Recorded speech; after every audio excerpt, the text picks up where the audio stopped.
Italian, Mortimer Russo, betrayal at House on the Hill. Bonanza show manager, corporate America, spike for 10 minutes to kill. Wits and wages, dumb moon lords of Vegas, time stories, Serrano, Tobago, funky. Pause, Viva, Saboteur, Garden Dice, Forbidden Island in RBCV. Stockpile and Fresco and Patchwork and I don't see anything dead of winter. Looney Quest, Legacy, Spartacus, Break Party, Camelot, Quinta, Rockstar. Scopic, Dominia, Game of Thrones Trivia, Mystery of the Abbey. Risk, Legacy, Compatibility, Spinachy, Road to Canterbury. There's Fists and Flows, Cold Expressing, Could Go Penny Press, Space Lopez, Game of Thrones. Mount Everest, Istanbul, letters from Whitechapel, finding friends, Watson and Holmes. Battles of Westeros, Steampunk Ingenious, High Creationary, Super Rhino, Karuba, Mafia de Cuba, Escape from Zombie City. On Atama, Celestia, Fury of Dracula, Sleuth, Unusual Suspects. Doctor Panic, Fake Artist, Escape from Atlantis, Between Two Cities and Rex. Merchants and Marauders, A Pursuit of Happiness, Dixilla, Both Skull and Yard. Banger Dice, Coconuts, Memory and Space Cadets, Tapu Champions of Midgard. Robinson Crusoe, Escoma, Archipelago, Networks, Ticket to Ride. Greed and Mysterium, Escape from Aliens, Paperback and The Bloody and Burger Ross, Sushiko, Chaos, Most Raptor, Pandemic K2. Noir, Ladies and Gentlemen, Sheriff of Nottingham, Stinker, Redacted and Coup. Ristorante, Italian, Mortimer Russo, betrayal at House on the Hill. Bonanza show manager, corporate America, spike for 10 minutes to kill. Wits and wages, dumb moon lords of Vegas, time stories, Serrano, Tobago, funky. Pause, Viva, Saboteur, Garden Dice, Forbidden Island in RBCV. Stockpile and Fresco and Patchwork and I don't see anything dead of winter. Looney Quest, Legacy, Spartacus, Break Party, Camelot, Quinta, Rockstar. Scopic, Dominia, Game of Thrones Trivia, Mystery of the Abbey. Risk, Legacy, Compatibility, Spinachy, Road to Canterbury. There's Fists and Flows, Cold Expressing, Could Go Penny Press, Space Lopez, Game of Thrones. Mount Everest, Istanbul, letters from Whitechapel, finding friends, Watson and Holmes. Battles of Westeros, Steampunk Ingenious, High Creationary, Super Rhino, Karuba, Mafia de Cuba, Escape from Zombie City. On Atama, Celestia, Fury of Dracula, Sleuth, Unusual Suspects. Doctor Panic, Fake Artist, Escape from Atlantis, Between Two Cities and Rex. Merchants and Marauders, A Pursuit of Happiness, Dixilla, Both Skull and Yard. Banger Dice, Coconuts, Memory and Space Cadets, Tapu Champions of Midgard. Robinson Crusoe, Escoma, Archipelago, Networks, Ticket to Ride. Greed and Mysterium, Escape from Aliens, Paperback and The Bloody and Burger Ross, Sushiko, Chaos, Most Raptor, Pandemic K2. Noir, Ladies and Gentlemen, Sheriff of Nottingham, Stinker, Redacted and Coup. Ristorante, Italian, Mortimer Russo, betrayal at House on the Hill. Bonanza show manager, corporate America, spike for 10 minutes to kill. Wits and wages, dumb moon lords of Vegas, time stories, Serrano, Tobago, funky. Pause, Viva, Saboteur, Garden Dice, Forbidden Island in RBCV. Stockpile and Fresco and Patchwork and I don't see anything dead of winter. Looney Quest, Legacy, Spartacus, Break Party, Camelot, Quinta, Rockstar. Scopic, Dominia, Game of Thrones Trivia, Mystery of the Abbey. Risk, Legacy, Compatibility, Spinachy, Road to Canterbury. There's Fists and Flows, Cold Expressing, Could Go Penny Press, Space Lopez, Game of Thrones. Mount Everest, Istanbul, letters from Whitechapel, finding friends, Watson and Holmes. Battles of Westeros, Steampunk Ingenious, High Creationary, Super Rhino, Karuba, Mafia de Cuba, Escape from Zombie City. On Atama, Celestia, Fury of Dracula, Sleuth, Unusual Suspects. Doctor Panic, Fake Artist, Escape from Atlantis, Between Two Cities and Rex. Merchants and Marauders, A Pursuit of Happiness, Dixilla, Both Skull and Yard. Banger Dice, Coconuts, Memory and Space Cadets, Tapu Champions of Midgard. Robinson Crusoe, Escoma, Archipelago, Networks, Ticket to Ride.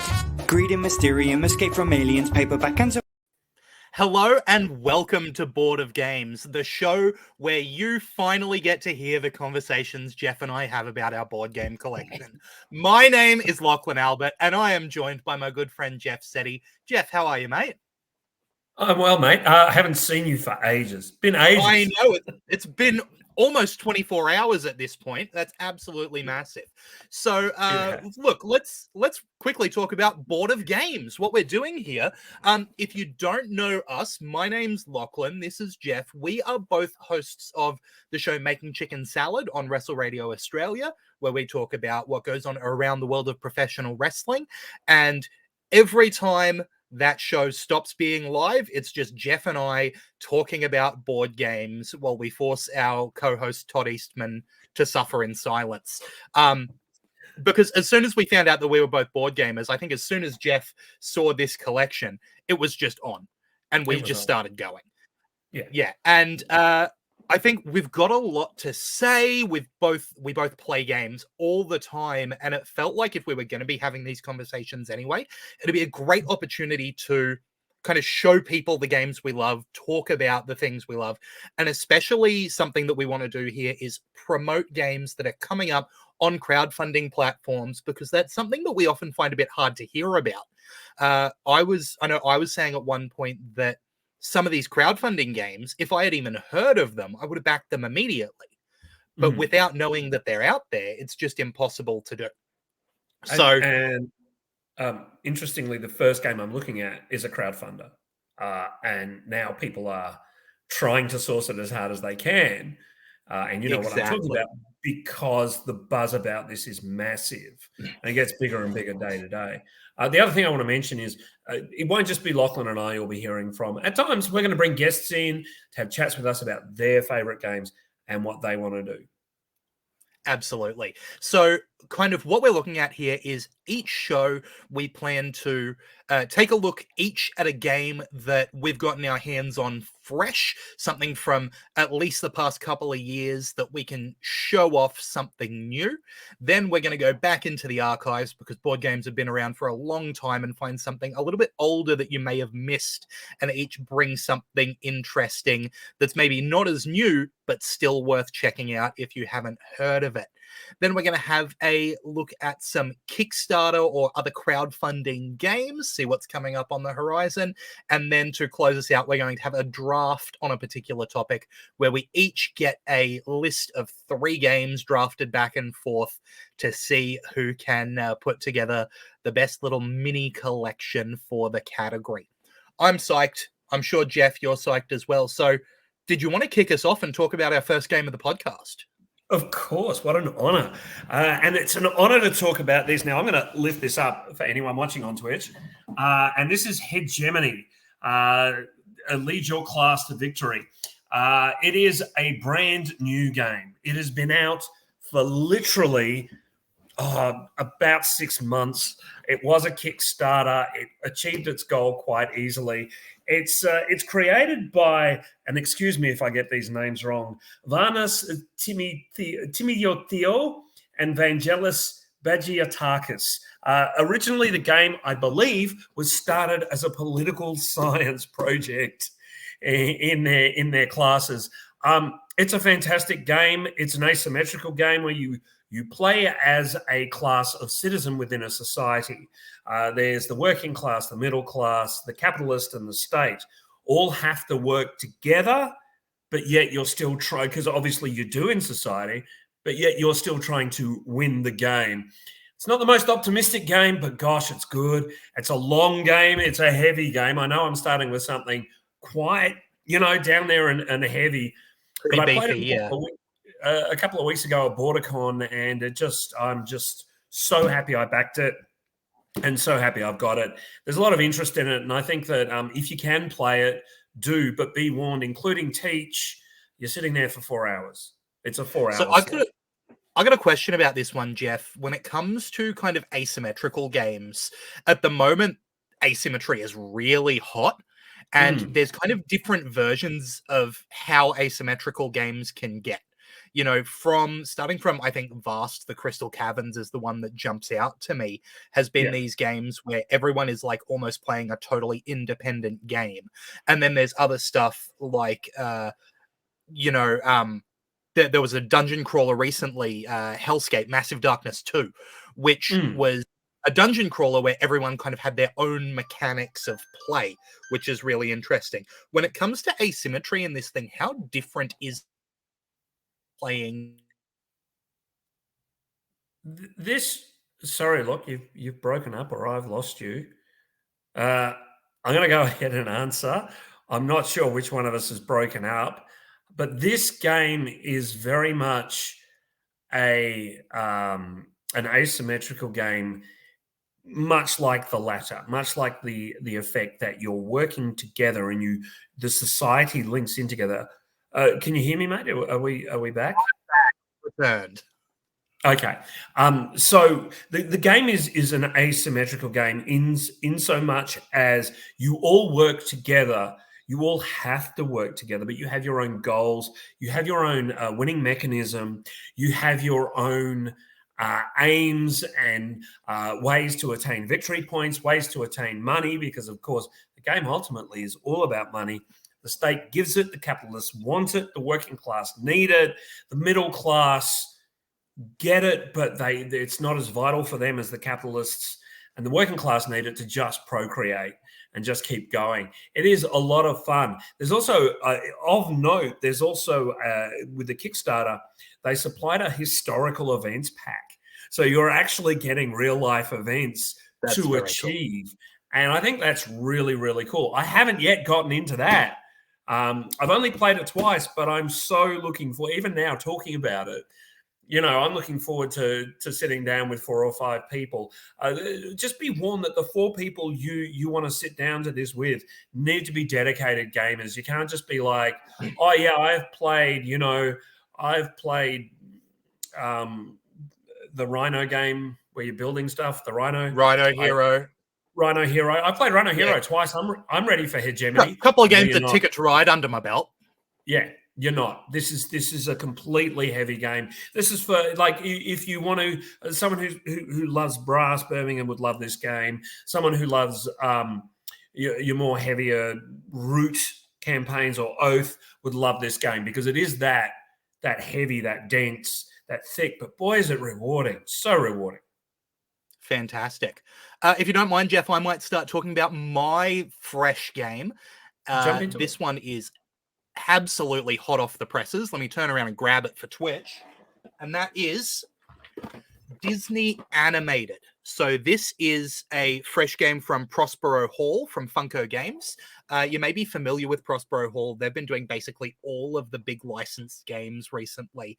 So if you've played things like Disney Villainous, if you've played things, like Pan Am, or there was a really popular... They're kind of really notable for turning things that look like they're going to be cheap cash-ins into actually enjoyable games. Sometimes it's been a little hit and miss on that because they are aiming at a simpler market. But did they do the Marvel ones as well? Because they're quite good. Some of the Marvel ones have been done by I think most of the Marvel stuff is Fantasy Flight. Whereas they are a division of Funko, actually.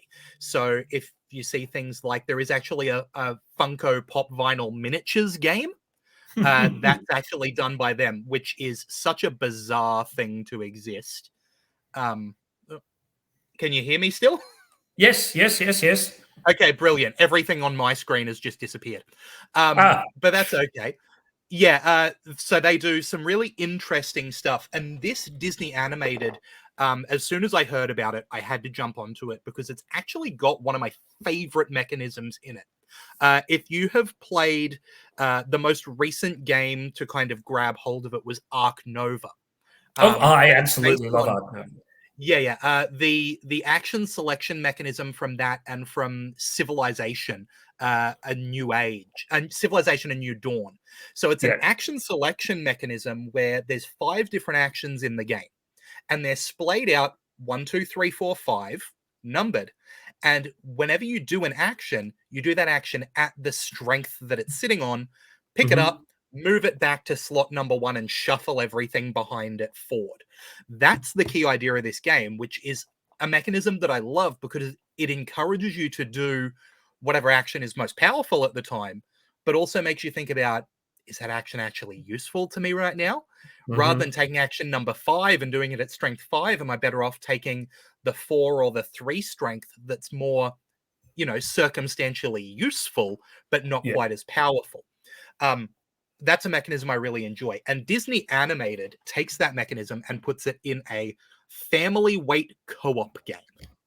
Wow. So this is a really interesting idea where basically you play as animators for the Walt Disney Company in kind of the peak era of hand-drawn animation. So this includes 5 different classic Disney movies, and each player plays as the animators behind that movie. Oh, so lovely. You can play as Snow White, Fantasia, Alice in Wonderland, 101 Dalmatians, or Aladdin. And over the course of the game, you'll be using the actions to put together the background and the animation cells of the characters. You then drop on top of those animated backgrounds. Each film has a different special power associated with it. So, for example, if you're playing Snow White, you get 7 dwarf tokens that you can use. If you're playing Alice in Wonderland, you get to place the Cheshire Cat token. Really fun stuff like that. If you play as Aladdin, do you get a mildly racist token? Yeah, you do actually. You actually get a genie token for Aladdin, and that's exactly that. Yeah, it's super interesting, and each of the player movies are associated with a villain that goes into the villain stack, and they are trying to stop you from getting the movie made because they know that the movie ends, and when it ends, they suffer. So they don't want this movie coming out on time, which I think is a lovely little thematic touch there. So each player will add a villain to the pile. You get some nasty stuff that happens every round that you've got to try to prevent happening, or else your movie speeds towards its deadline and you won't have enough time to do everything. The components are fantastic, as are most Funko games, especially the backgrounds of your board are made with tetromino pieces or polyomino pieces that you've got to slot in to make like a puzzle of a background. And once you've completed each of 3 sections of your background, you can place like in Gloom, a clear card with a colored picture of the Disney character onto the background, like placing the animation cells onto the painted background. It's really wonderful. There's unique special abilities to each of those characters. I don't think it's exceptionally difficult. And a lot of the time, the options are pretty self-fulfilling, right? If something's at power 5, you probably want to do that action more often than not. Because it's a co-op game, it has a very interesting way that it works, because in those games like Ark Nova, when you have this action track, it's in front of you and you're deciding what to do with these actions. As a co-op game, it's the same action track for everybody. So if you're taking, let's say, the sound action to put sound into your movie and moving it back to spot 1, if the next player wants to use sound, it's now at spot 1. Wow. So you have to communicate with the table to go, you're the next player. I can see that you really need to, paint the background. So I'm not going to take background because I know you need it to be fairly high. That, I think, is really interesting. I love when a co-op game makes you make a suboptimal choice for you to make the best choice for the group. And the little end condition for each team, each player is great as well. Once you've finished putting together everything onto your movie, you flip over your reminder card, and on the back is each player has a unique way to defeat their villain. So, for example, if you're playing Snow White, you can only defeat the evil queen if you've distributed all of the dwarf tokens to different players, right? So you have to do something special to what you're doing in order to get that final hit in. I really quite enjoyed it. I think this is probably going to be everywhere very soon. I think that it's definitely a family weight game, but with mechanics that are interesting enough. I think this is a great way to introduce people who aren't necessarily gamers to some more advanced ways of thinking about games, especially once you turn the difficulty up. A lot of the games that we talk about introducing new gamers to tend to be really simple. This does a really good job of not being exceptionally difficult, but still encouraging players to make choices that benefit other players in interesting ways. I'm very impressed with it. I'm excited to play around and play as every different one in there, but that is Disney animated. I'll just throw that out there. That sounds terrific. That sounds like a really fun game. I should explain. I'd tell you and everyone how to play Hegemony, but we don't have time. It is seriously. No, there's no way. It is a big game. Next week I'll choose something a bit simpler, but I just wanted to highlight how good this game is. It's 8.6 on Board Game Geek, so you know it's going to be good. But as kind of this show we're doing, we do want to manage how much detail we go into with each game so that you get an interesting understanding of what's going on without just sitting here explaining rules the whole time. Yeah, exactly. And I think that sounds fantastic. The Ark Nova mechanic, I love that mechanic, and the fact that you Yeah, need it's to brilliant. work with others to use that mechanic is amazing. I was actually going to look at Ark Nova next time, but I might anyway, because Yeah, obviously I, you've played it. So I would love to talk Ark Nova. Always happy to talk Ark Nova. it's But a beautiful. Jeff, have you got another older game to kind of show to us? Yes, I do. This is actually a reskinning of Libertalia. This is Libertalia Winds of Galecrest. Libertalia was a 2012 game that, to say the least, is now reflected upon in a slightly problematic way. They had a few cards and actions in there that were kind of probably would be seen as politically incorrect in the modern era. So what they did, I A think, very 2011 production. yeah, it is a very 2011 production. In 2021, Stonemaier Games picked up the rights to it and changed a lot of the cards and changed a lot of the titles. This is an interesting game because every person in the table plays with the same deck. It's how you use the deck, how you manage the deck, and how you complement each card within the deck that can win or lose you the game. It's a rollicking amount of fun. And excuse the pun there, but it really is. There's different treasure on each voyage that you need to strategically pick up and put away. It's really two games. There's a base side and an advanced side. The advanced side gets a lot trickier. The base side, it's just a fun game. I lent it to a friend of mine who went off to Sydney a few weeks ago. Hi, Ben. I'm going to send you the link to this tomorrow. And he said that he played it with his nieces and nephews, and it's their first adult game. It's their first game that's not like, Hungry Hippos or any of those kinds of things. And they loved it. The only issue, if you consider it an issue, and I mean, games are a lot about capital now, sadly, and this is one that's definitely about achieving capital. But boy, it's just beautiful. The artwork is fun and beautiful. The mechanics are nice. There's a day work, there's a night work, and there's an end of ship work. I can't recommend it enough, and it's a reasonable price. I think you can still pick it up for about $40. So yeah, really worth it. Having played the original Libertalia, but not Winds of Galecrest, have you played the original, Jeff? No, I have not. Okay, so I am not familiar with what changes are in here, and neither will you be. But one of the things that I felt with Libertalia originally was that it could be exceptionally mean. Quite a teethy game when it comes to taking actions that hurt other players, because hurting them was actually more beneficial than what you could do to benefit yourself. Is that something that comes through that new edition? Yeah, there is a little bit of that, but I mean, that goes down to the players you play with. So if you're playing with the right players, there's nice banter, there's nice kind of discussions around the table and so on and so forth. So, you kind of go, okay, well, there's going to be a bit of revenge and bloodletting here, but let's have fun doing it. There is still a teethy element to it, and I think that that's part of the joy for me, to be honest, that you're playing with your mates and you're kind of going, I got you there, or whatever it is you say. But nonetheless, I think that taking away some of the harsher elements within the cards themselves has probably increased the amount of fun that you're having naturally. So it's probably less teethy, as you said, because of that.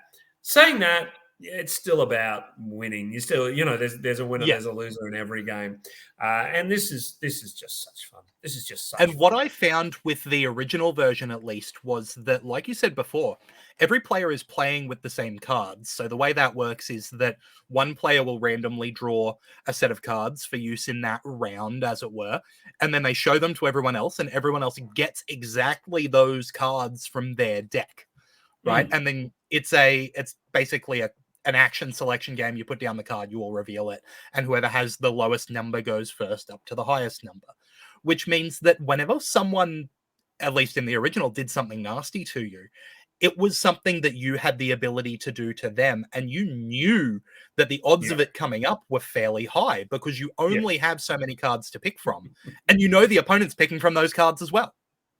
Yeah, and what I often find is that there are cards which let you take somebody else's treasure. It's quite repeated within the context of the game. What I found when we play in my gaming group was someone would go, "Oh, he hasn't had any treasure stolen yet. Go and steal from him." We essentially become children in the playground again, but in such a fun way. Look, it's an interesting game. It's a fun game. I'm someone who one of my things pet loves in games are good quality coins and good quality, bits within a game. So Libertalia, I got the gold coins and the silver coins and everything that just to make it that much more of a pleasure to play. Because I think the nicer the components, the more likely you are to play the game again, and the more likely the investment pays off for you. And I think Libertalia is just a fun, light, wonderful game while having an element. It's a little bit teethy. You don't want to play with your immediate family. It'll cause as many arguments as Monopoly, but it's just flat out fun. Yeah, absolutely. So that is, and whenever you see Stonemaier on a game, you know the production's going to be nice. So that's Libertalia, Winds of Gale Crest. Now, for my pick that's a little older, I'm going to reach behind for something a little bit bigger. And this is one of my all-time favorites. This is Cyclades. Cyclades is the brother of a couple of games that are really quite well loved, Inish and Kemet. I believe Kemet is the most kind of popular of this trilogy. All games that involve kind of mythology of different regions. I'm highlighting Cyclades today partially because it's one of my all-time favorite games, but also partially because, as we'll mention a little bit later, there is a new edition coming on Kickstarter. If you've heard about Cyclades before, you might have heard that certain expansions are essential, and I massively disagree with that. And what we're seeing with the new edition coming out is that they've taken little bits and pieces from those expansions and incorporated them into the base game for this new edition. Without whole hog taking some of the things that those expansions did. Something that people often say is that one of the expansions is essential because it makes it a bit more dudes on a map fighting. There's combat every round. And what I actually enjoy about this game is that it is a massive dudes on a map kind of war-looking game that isn't just that. And this is something that I think will become a trend when we hear me start talking about games that I enjoy. Games like Blood Rage up here that look like it's a massive dudes on a map war game, but is actually a clever little drafting game. Similar with Cyclades. Looks like a big dudes on a map fight game. Really, this is an auction game. So the way it works is it's a fight to be the first player to control 3 metropolises at the end of your turn. And the way that happens is you can build a metropolis by getting different buildings and putting them together into a big city. Or you can, get certain cards that make a metropolis. Or you can wait for your opponent to do it and then waltz in with an army and take theirs. Great stuff. But the way that the actions work is you can only take the actions afforded by one god each round. So, for example, if you want to move your boats around the board, you're going to need the favor of Poseidon that round. If you want to invade with an army this round, you need the favor of Ares. And how do you get that favor? With an auction. So what happens is you're going to bid 1 for a particular god, and then someone else might come along and bid 2. And that knocks you off, which means that you have to bid on a different god after that. Oh my God. So if you bid, let's say 4 on Ares because you need to attack, the next player goes, nope, 5. You got to go somewhere else. So that means maybe you bid high somewhere else that is just as good, or maybe you purposely bid low on another god, hoping that someone else outbids you there so you can return to Ares and outbid the player who outbid you. I find that auction system really, really interesting. It makes for a lot of table talk at that part where you kind of are going, hey, what god do you want? And other players kind of don't want to tell you because they don't want you to bump their price higher. But also, it's like, I think he's going to win if he gets Poseidon. So I need you to outbid me here so that I can outbid him on Poseidon. So that all sorts of goofy fun. There's a bunch of miniatures in here. I'm not someone who often loves miniatures, but everyone's got their little Risk-like army, but there's also a few classic Greek mythological monsters in there that are so much fun. The Kraken, for instance, a big sea monster that you can just move around and eat every boat on the board if you feel like it, and just ruin everyone's day. I find the mix of combat with economic management to be really, really interesting in this, because as much as one of the best ways to win is to just bombard other people with troops, you can't do that unless you've got the money to hire those troops and get them marching. And I find that so interesting that it kind of forces you to turtle sometimes to build up that reservoir of money to then go all out on a later turn. I think it's absolutely excellent as far as a game that looks like a bash 'em up good time, but really makes your brain tick. Like I said, I'll be talking about the new edition that's on Kickstarter very soon, but that is by Bruno Catala and Ludovic Maublanc, Cyclades, a game that I absolutely love. So is it? It sounds a little bit like Dune in some ways, and a little bit like Ethnos or Ethnos is a great comparison, right? Ethnos, another card game where we've got the big map in front of us. It looks like we're maybe going to be coming in and having a biff bash 'em up, but then it's not that. It's about clever card play. Very much along those lines. And Ethnos has recently been reskinned as Archeos. I can't remember what the second word is, but it's basically it's had a fascinating reskin that I actually just picked up this afternoon, and I'm going to be looking at quite soon because I think Ethnos is a wonderful game. And the reskin, I love Ethnos. Archeos Society is the reskin. Archeos Society, I'm really excited to try, which I've heard kind of replaces, like, it's still the same game, but rather than area control, just uses tracks to kind of simulate those different areas, which I think is a very interesting choice. And apparently it's more archaeological than god-based. So I'm really looking forward to cracking that open and having a go. So it sounds a bit like a cross between the two almost. How long's the playtime on that one? Because it could be quite lengthy. Look, it is a bit of a longer game, but without the teach, it's definitely in the 60 to 90 range, depending on how much time players want to think on their actions. One of the things I will caveat is there is some very typical kind of paths to victory, and there's one that's a bit notorious among players, which is one of the monsters that you can get is the Pegasus, which lets you just pick up an army from anywhere on the board and drop them anywhere else to have a fight. And so there is a bit of a tendency for the last turn of the game to be someone who has one metropolis using every cent they've got to churn through the monster deck as quickly as possible, find the Pegasus, pick up their whole army, drop it onto another metropolis, and win the game.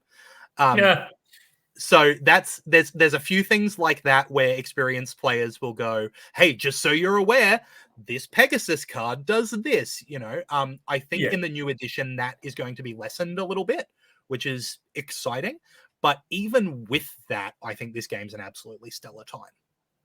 Yeah, look, it sounds like something that I'll certainly have a look at when it comes out on Kickstarter and look at the levels, because it's definitely a different kind of game and sounds like a lot of fun. What's the player count for? It's minimum 2, goes up to 5. I would probably not play it with less than 4. It's a 4 or a 5 for me. Because if you start going below that count, you take out gods for each round of bidding, who then randomly show up at the next. And it does a really interesting thing where the gods come out in a random order, and that is player order for the next round, which means that sometimes a god like Athena, for instance, actually doesn't do much. She just gives you a card or two and a building that doesn't do much. But if she's at the top of the order, that means you've got first pick of those monsters, which can be really powerful. So it does some really interesting things with that. I did forget one thing to mention with hegemony. You want to play at 4, any less than 4, and you start to lose stratas of society. So that's important to mention. Look, that Cyclades sounds amazing, and I adore it. So much fun. There is actually something that we chatted about the other day that I didn't put on the run sheet. And I think now might be an opportunity to talk about it because I still have it on my desk. So this is something that a friend introduced me to. This is Magic board game tape. That's how I'm choosing to market it. This is bondage tape from a sex shop. Go to a sex shop, grab a roll of bondage tape. Because what this stuff is it's self-adhesive vinyl tape. Now, what that means is it's not sticky, it's not elastic, it's just, if you're watching on the stream here, you can just see it's a bit of rubbery tape, right? This one's bright pink for all your fun and games needs.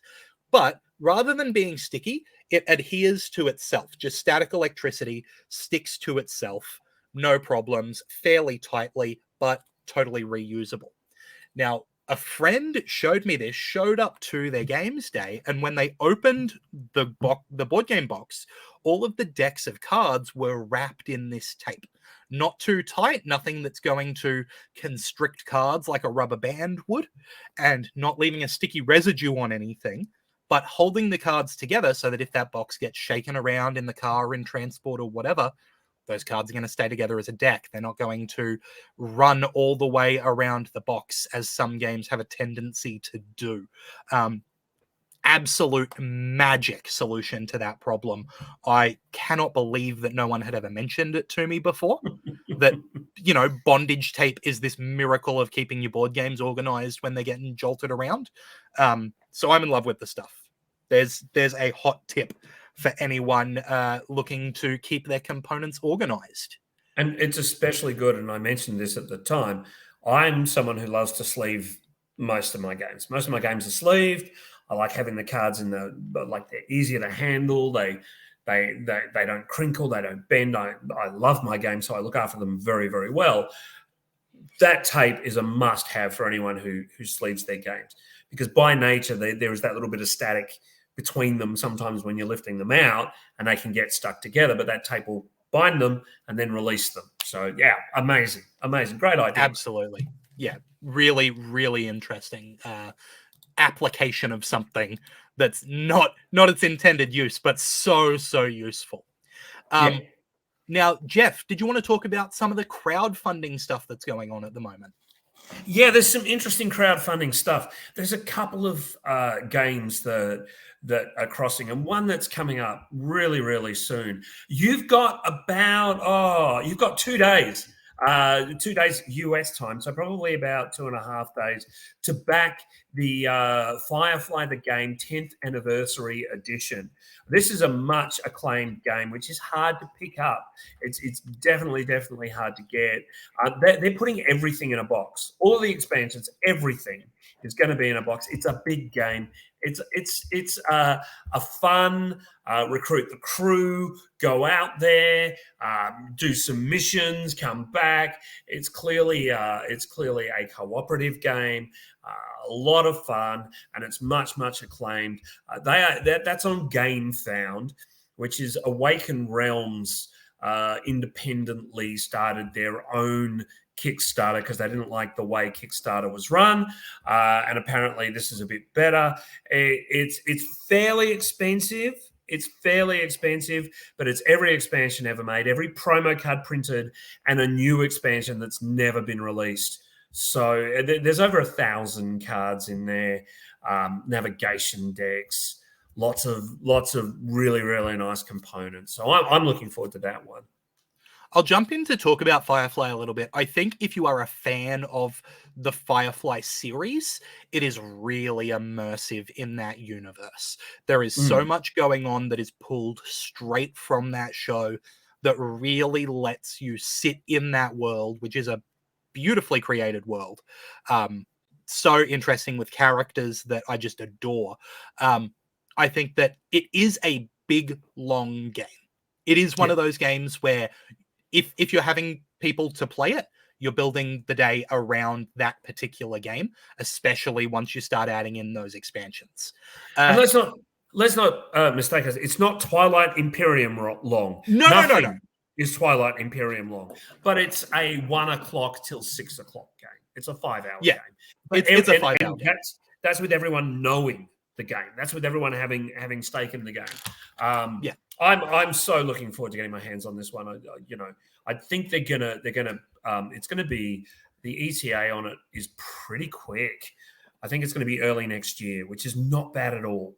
No, it's not. I'll say that if anyone is familiar with Star Wars Outer Rim and you want something that feels similar with that pick up and deliver and all sorts of events going on throughout the universe, but shifted across to a different universe, Firefly is that game. It is like a bigger, beefier version of Star Wars Outer Rim, is kind of how I would pitch it.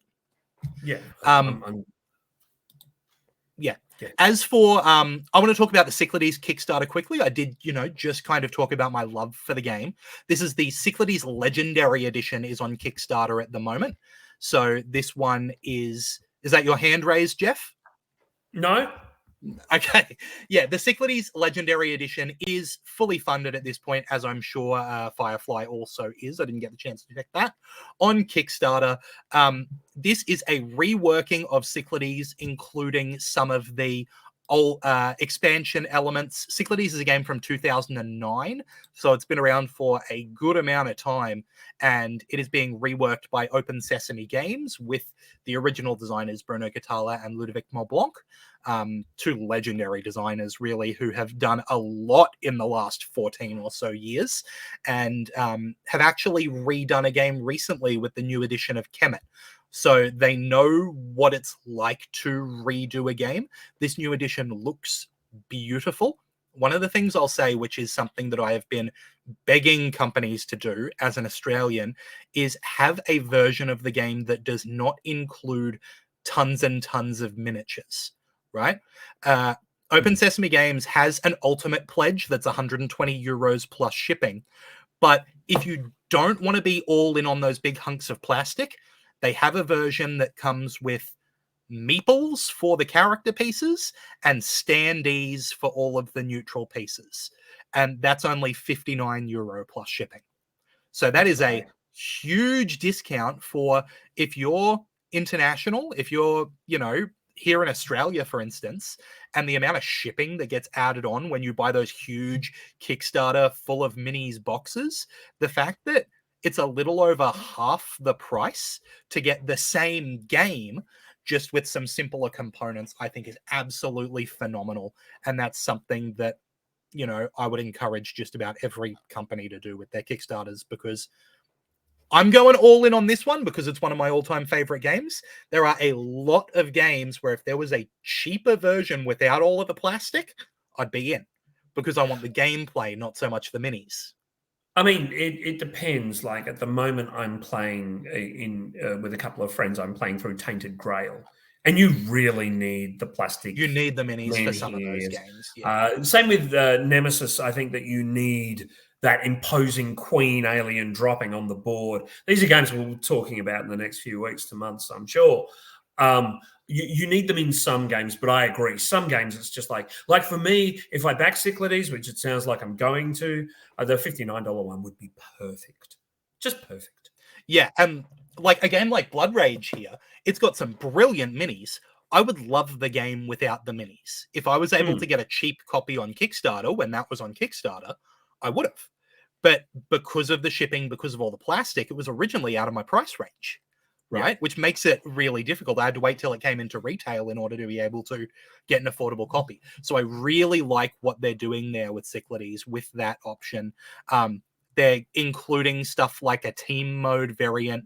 Now, this is going to be a long Kickstarter. The Kickstarter is running for another 35 days. So you've got plenty of time to back it. But definitely worth checking out. One of my all-time favorite games in a lovely new edition.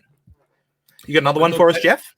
The other one I've got is completely different to anything we've spoken about today. It looks like such a cute game. It's Tangerine Games have created a lovely game called Nestlings. This is where it's a worker placement, bidding with dice, and you are you're putting your bird nest together. Yeah, look, it's another animals game, and I think animals games are probably some are hit and some are miss. Some personally don't work for some people, and others work amazingly well for some people. And they can have much the same mechanics, but this sounds so much fun. Each round, players roll a set number of dice and then optionally choose to re-roll any of those dice before placing them into your biomes. And then it allows players the opportunity to mitigate any dice rolls that aren't beneficial. And then you compete for the priority that you have or is dictated by you. And it's gaining priority that is important. It's based on a top-down, left-to-right system, meaning players who place any dice first in any biome will gain priority. However, a player moves that dice in the same biome, they take priority from whoever placed first. Look, it sounds fascinating. It sounds fun. It sounds quick, and it looks beautiful. The nice thing is the Kickstarter page actually has some playthrough videos, so you can see what it's going to look like on the table. And for the deluxe edition, it's about $79. So that's quite reasonable. I think that's for a quite cute game. Yeah, I think that's $79 US. So, that is well worth a look. I heard about it somewhere. The person who is designing this group's next game is an Australian that I heard interviewed, and I thought, well, that does sound like fun. So check it out. It's only got about 10 days left, so you don't have a heck of a lot of time. But I think they've got 84 backers, so they're pretty close to achieving their mark. So if you want one that's just going to be a lovely game to play with the family or some mates on a Sunday, I think Nestling's a good one. So that's Nestlings on Kickstarter.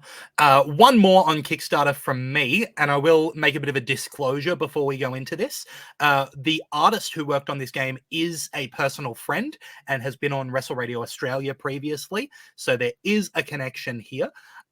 Potentially, I will have a copy of this game to have a bit of a play of for our next show, so I can give a bit of a more in-depth review of what the gameplay is like. But I did want to, in fairness, let everyone know that I do have that personal connection to this game. But the game that I'm talking about is Book It. So this is on Kickstarter at the moment with a new Tag Teams and Title Belts expansion where you can also get the original base game. It is the Pro Wrestling Promoter card game. So this is a bit close to the hearts of Jeff and I, who have met doing a wrestling podcast. A game that involves putting together sets of wrestlers into matches and hoping that that's going to make you some money as a wrestling promoter, with all sorts of different locations that you can put on shows, which are going to affect how different aspects of the wrestling matches make money. I think the most exciting thing about this is probably, if you are a wrestling fan, the art on these cards has people who are definitely legally distinct from wrestlers that you're familiar with. It's so fun to see characters like, someone in a denim jacket and pants named Butch Julius. That kind of thing just absolutely gets me.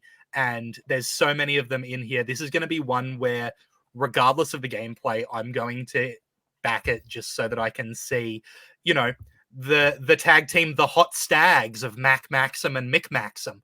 That's just going to delight me more than enough. So that's Book It, which is currently on Kickstarter with their Tag Teams and Title Belts expansion. Now, at this point, I'd also like to mention, because it is such a popular game, if you're not aware, the third and final Nemesis game following Nemesis and Nemesis Lockdown, Nemesis Retaliation, is going to be on GameFound sometime in the next 3 to 6 months. No one is exactly sure when, and apparently this time it is the humans fighting back. So it's going to be a lot of fun. It's going to be a wild ride, but the Nemesis games always are. I will definitely be talking about Nemesis in coming weeks as one you might have missed, but you want to grab. Fantastic. Now, to close us out, we want to have a bit of fun here. We're all about games, and a great form of game is a drafting game.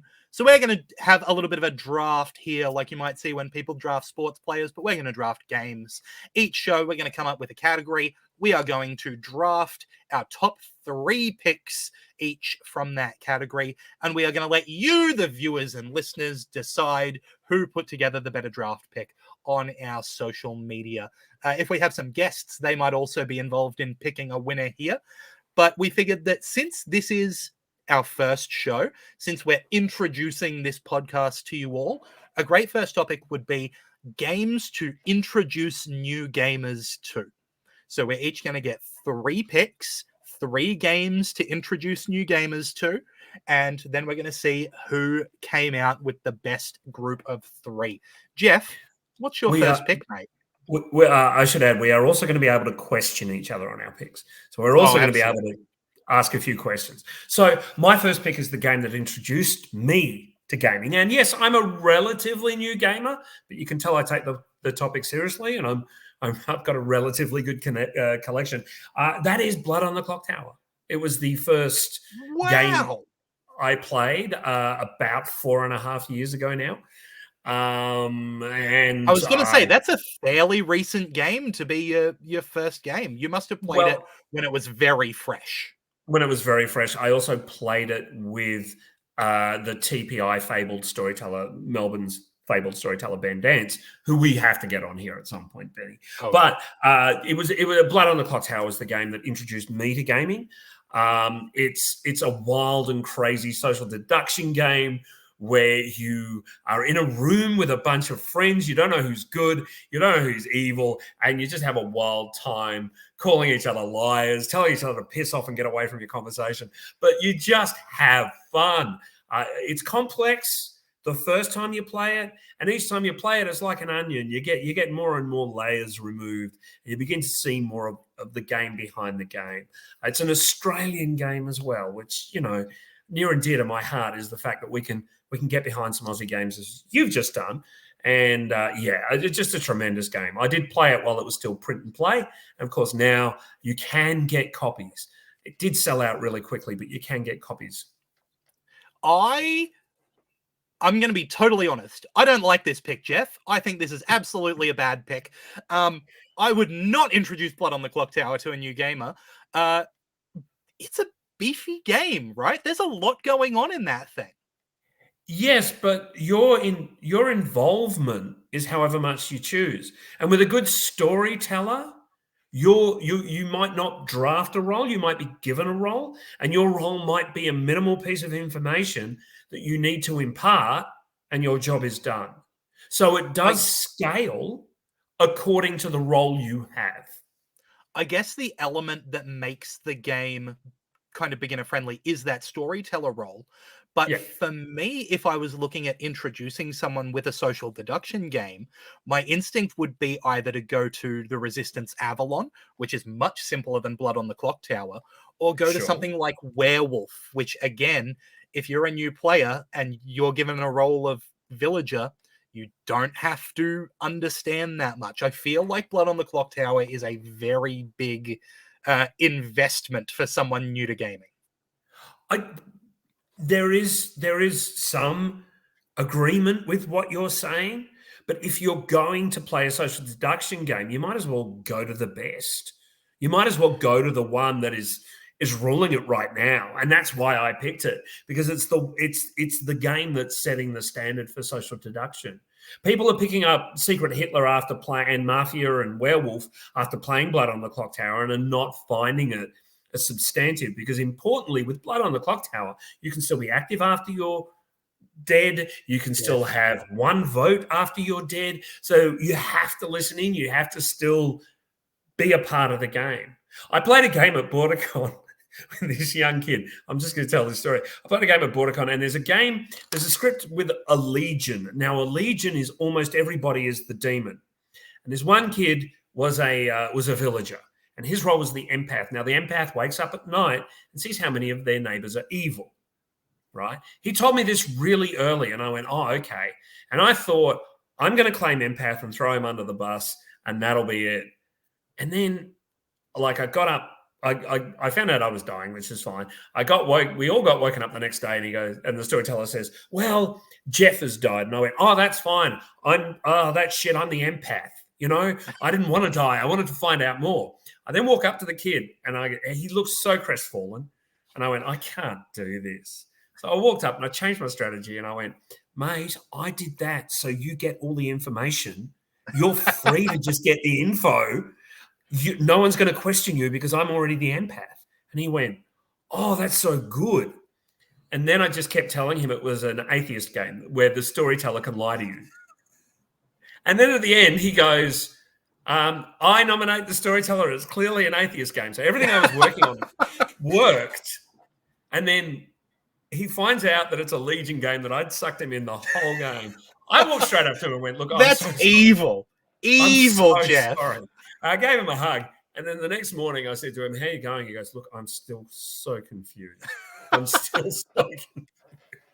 So Oh, wow. it's those moments. And then, I saw him later that day and we were smiling and laughing because it actually promoted that bonding.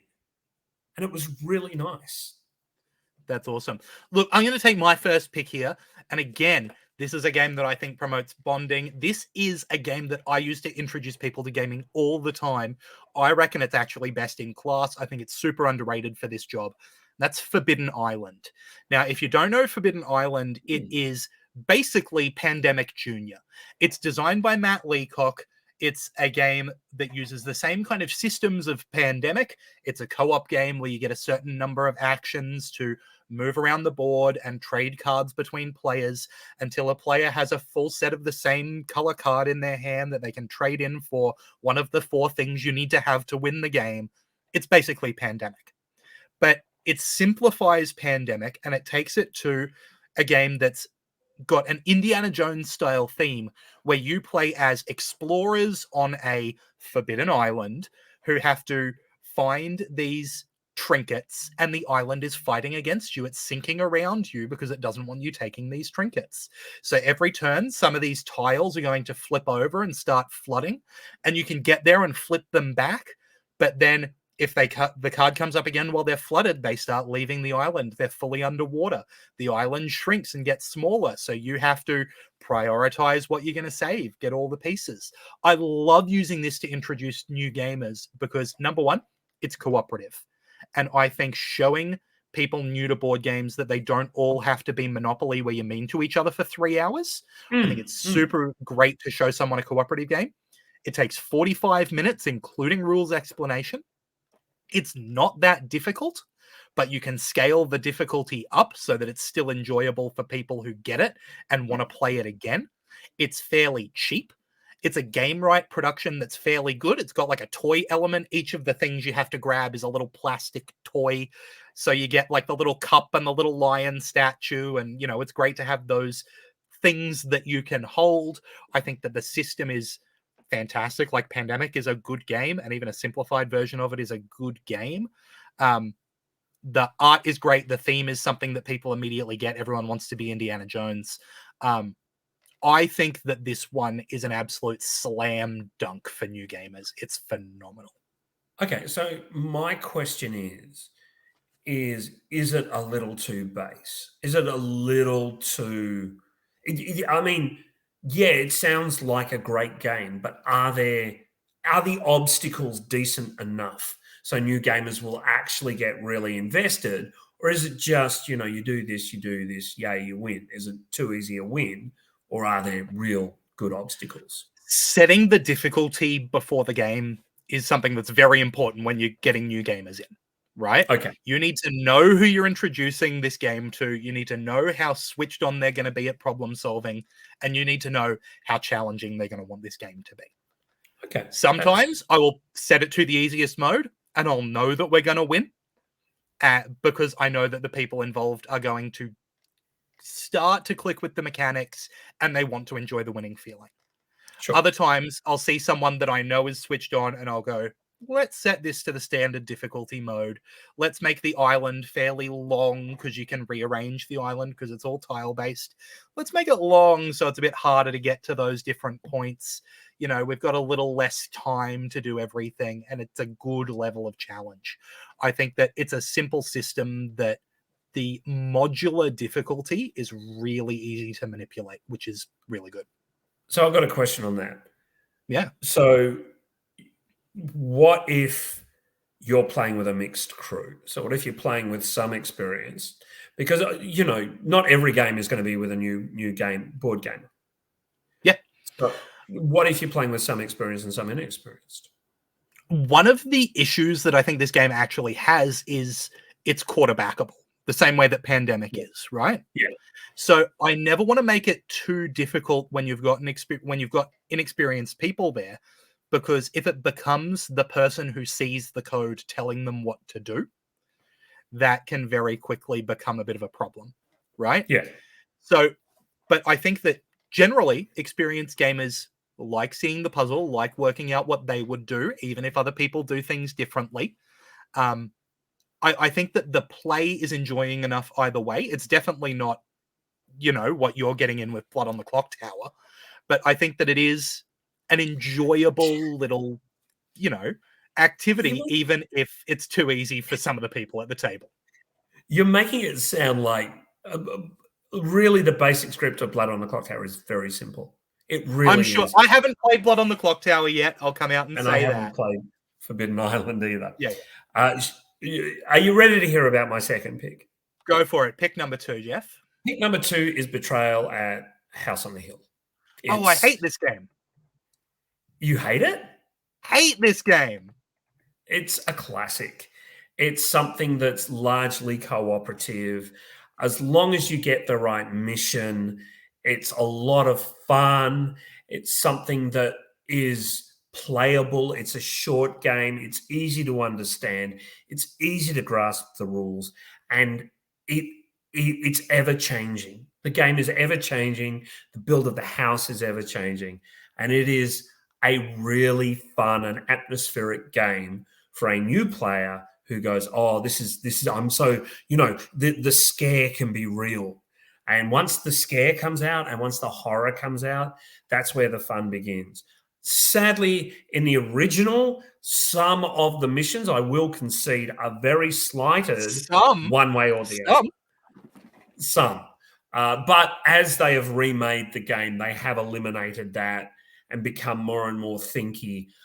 You know, some missions even include things like the Fibonacci sequence and things like that. It's constantly being updated, which makes it always fresh and always fun. I think it's a great game to introduce players to who want a thematic game and an interesting game. Yeah, look, I'm not going to disagree that thematically it's really easy to draw new people in with this game because it is so interesting theme-wise. I just personally don't like it. I'll admit that I haven't played the 3rd edition, but I find this game to be the first half of it is an activity because there's no goal. You cannot win or lose until the haunt happens. So it means that I hate that first half. I find it really boring and pointless and aimless. And then in my experience, I reckon I've probably played 10 games of Betrayal, and I reckon 7 or 8 of them, the haunt has happened and it has gone totally unbalanced. There's just been no real way for one side to win, or it's turned into an absolute slog because you just got to roll the dice over and over and over to see if you can succeed at the thing you got to do. Yeah. I will concede 3rd edition may be better, but I haven't had good experiences. 3rd edition is very good, and the legacy version is excellent. The legacy version is exactly what you want. What's your next one? Yeah, so my next one is a lot of the time when I'm introducing games to new gamers, they've got ideas of what games are in their head, right? They've played Monopoly, Scrabble, Pictionary, and that's what they think board games are, right? So one of my favorite things to do is to put a game in front of them that says, oh, I know you like this game. Let me show you that board games can be better, right? And I think Pictionary, as far as classic board games go, is fine. But Pictomania is absolutely superb. Have you played Pictomania, Jeff? No, I have heard about it, though. I have heard about it. So Pictomania is a game that is basically, what if you took Pictionary and you made it a real-time racing game with a deduction element? It's completely insane, right? It's the thing that I think is so good is that because you have to draw as quickly as you can, Pictionary often rewards people who are good artists. Pictomania forces everyone to scribble as quickly as they possibly can to make something that is a little bit iconographic of what they're trying to draw. It doesn't have to look good. It just has to look good enough. And then you start guessing everyone else's stuff. So this is actually by Vlada Shvardal, who is something of a prolific designer, designed games like Codenames and also games like Mage Knight. He's a bit of a savant. I love the way that Pictomania presents you with cards that have a bunch of different possibilities on them. You're not guessing out of a million possibilities what this person's picture could be. There's 18 different options in front of you, and it's one of those. And one of the cards will be Olympic sports, and one of them will be jungle animals, and one of them will be different types of shoes. So you know they've drawn one of those things. And you know that you've got the card that says number 6, so they can't be drawing anything that's number 6. But then you have to race, and you have to draw yours and give out your guesses as quickly as possible. And I just find that it is such a great twist on drawing games that is massively engaging for me. The drawings are always hilarious. The speed element means that you're constantly engaged. But it's something that people are familiar with. Oh, I get how a drawing game works. I draw something, you've got to guess what it is. Yeah. Look, it sounds like a lot of fun. My worry is, for me personally, I am shit at drawing. Take a drink. Yeah, I am. Yeah. We weren't going to swear in this one, but I am unlike the other one, I am completely horrible. I'm terrible at drawing. I cannot draw to save my life.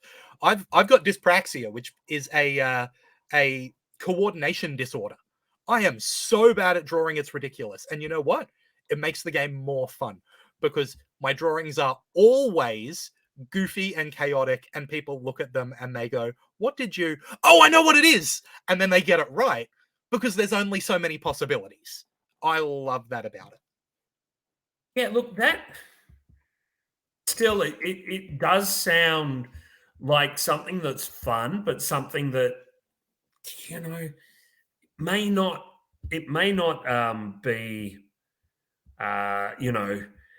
it might be an issue for some, with the drawing element.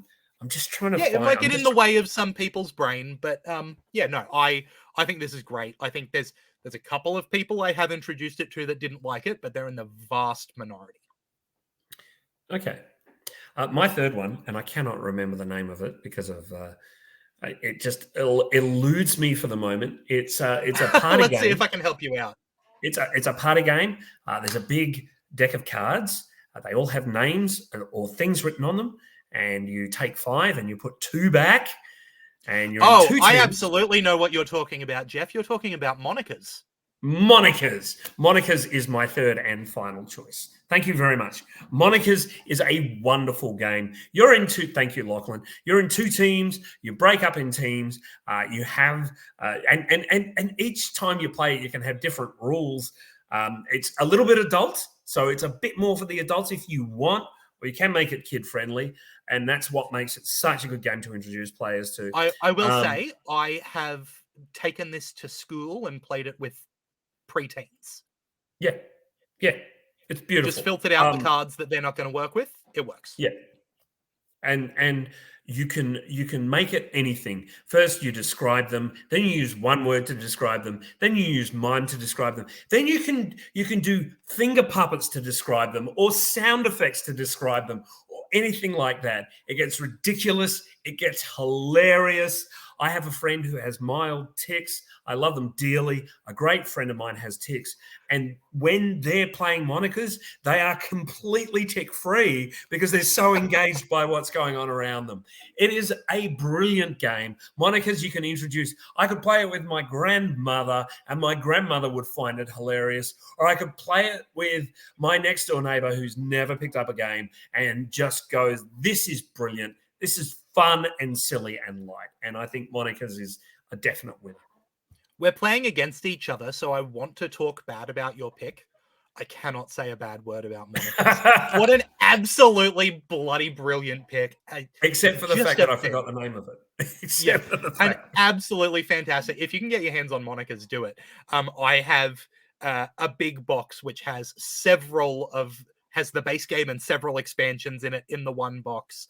So does my friend Liam. Liam's currently, if you're listening in Melbourne, Liam's doing a magic show as part of the Magic Festival. Look up LJ Magician and you'll see it there. I can't remember the name of it right now, as I couldn't remember the name of Monikers. Big surprise. But he's got everything Monikers. So whenever we're doing a game day with him, we always end up playing Monikers. It's a bit like Wavelength, but I think it's better. I think it's got, more to it. And Wavelength has a toy factor that Monikers doesn't. But yes. What I love about Monikers is that everyone gets to bring their own stuff to it, right? Yeah. And it is almost like it's a cheat code for in-jokes. Yes. By the time you get to that last round, you all know the things that are in there, and you're all shouting out, Alex Trebek without a mustache, when someone does something ridiculous. Yeah. There's all kinds of things, and obviously we're all adults, so we play with all the things that are a bit naughty, and the sound effects round gets hilarious. If you've never played it, where you cannot say a word, everyone closes their eyes, and you just make noises. God, it's hilarious. So yeah, Monikers, absolutely. One of my favorite rounds of Monikers is you have to put the player. It's charades, but they've got to be under a bed sheet while they do it. That's great fun. We've had people who have never played. Like they're like, hey, they're new to the group and they're the partner of someone who's just bringing them along, and we're like, hey, we're going to play Monikers first so you can see the game that we really love to play as a family and as a group, and it's just beautiful, just a lovely game. Yeah. Wish I could argue with you. Cannot. I love Monikers. My third pick is going to be an Aussie designed game here. We're talking about, I think, a classic when it comes to these simpler games. And it's a theme that people are going to immediately latch onto. This is Sushi Go. The version that I love is Sushi Go Party. Yes. But man, Sushi Go is just flawless. It's a really simple drafting game. You've got a hand of cards, pick one, pass the rest on, take the pile that's coming from the other side, pick one, pass them on. And having a sushi theme, the idea that these hands simulate a sushi train going around, and you've got to grab something off the sushi train and grab something off the sushi train to get the best meal, people immediately love that theme. People go, oh, I like sushi, and then they see the cute little nigiri and the cute little, it's super cute. The rules are super simple to explain. The scoring is done with low enough numbers that people can try and work it out in their head. You're not trying to get 14 points off that or 15 points off that. There's 2 on this card. There's potentially 7 if you get 2 of those, right? You can do that math. You can work it out. And the art is fantastic. It's such a small footprint. It's really quick. It's really simple. Drafting is a mechanic that is in a lot of bigger games in a small way, where you draft cards to start the game or whatever. So having a game that introduces a really big time, hobby game mechanic in a way that is really approachable, really good fun, really cute, I cannot praise Sushi Go enough. I think it's absolutely fantastic. And a great Aussie design as well. I agree. It's a wonderful game. My problem is when you're playing with an experienced gamer with Sushi Go, because it is a competitive game, the desire to win will outstrip the desire to play fair with newer players. I'm not saying you do that, but my first game of Sushi Go, when I was still like, okay, I'm getting what's going on, this person was like, no, I have to win. Like, Sure, but you could see. I also think that came up, like when you were talking about Blood on the Clock Tower, the people you're playing with really matter when we're talking about Oh, of course. introducing games to new people, right? Of course. And I think one of the things that I love about introducing Sushi Go to new people is to say to them, hey, look, I've got 2 of this sashimi sitting here. You should make sure I don't get the 3rd one. And they go, oh, yeah, I get to take points away from it. That's not every gamer. No, it's not, and that's fair. But I think that for and this is one of the few games where I feel like that base Sushi Go box, I could pass to a family of people who don't play games, and they would be able to learn it, and they would have fun. Yeah. I don't know that that's true of almost anything else that has been brought up. Maybe Monica's. But this is one where I could just give them the box, and they would have fun with it. Yeah, I think so. I think you're right there, but I'm just, people's natural competitive instinct. Like I think the reason I chose the 3 I chose were because they're generally not ultra competitive games. The games that you play in a group, and that's what makes games fun, especially at first, is that group thing, because people still don't think you can play a game with 14, 15, 20 people, but of course you can. Yeah, absolutely. So there is each of our drafts for games to introduce a new gamer to. Geoff has picked Blood on the Clock Tower, Betrayal at House on the Hill, and Monica's. I have picked Forbidden Island, Pictomania, and Sushi Go. I think I'll put some polls up on our socials, and we'll see if anyone wants to have their say on who put together the better draft. Speaking of our socials. And before you announce the socials, if there's one you think we missed, write it down. We'd love to hear about it if we missed one. Absolutely. So you can do that on our social media. If you look right below me on the Twitch, there's the Chiron going at Board of Games Pod on Twitter, at Board of Games Podcast on Instagram. Go on Facebook, search for Board of Games. You'll be able to find us. We will have a TikTok account up and running soon where you can find clips of us, but also, make sure you subscribe to Wrestle Radio Australia here on Twitch if you want to see our next couple of shows before we start properly making this our own thing, while the lovely Todd lets us join in on his hosting. And I'll also shout out Actualol on YouTube, who provided our fantastic opening theme song here that Geoff and I heard with absolute delight when it started playing. Thank you to Todd for grabbing that. And just before you go, this is our first one. This is literally the first time we've managed to sit down and do this. We'd love your feedback. Let us know what you like. Please. Let us know what you want to know more about. Let us, so on and so forth, because we're really keen to make this a regular part of our little family of podcasts, of which there's now 2. But we want to make this a regular thing. We want to have some fun with it. And eventually we're going to get some guests in. We're going to get some people to talk to. But for now, this will be the format, and we'll see how we go. Awesome. So thank you so much, Geoff, for joining me. Till next time, that's been Geoff Setti. I've been Lachlan Albert. Have a good one. Good night. The bloody and burger Ross Sushi Go chaos must wrapped up pandemic A2. Noir ladies and gentlemen, Sheriff of Nottingham, stinker redacted and coup. Ristorante Italia, Mortimer Russo, betrayal at House on the Hill. Bonanza show manager, corporate America, spy for 10 minutes to kill. Wits and wages, dumb moon lords of Vegas, time stories, Serrano, Tobago, funky. Horse fever, saboteur, garden dice, Forbidden Island in RBCV. Stockpile and Fresco and Patchwork.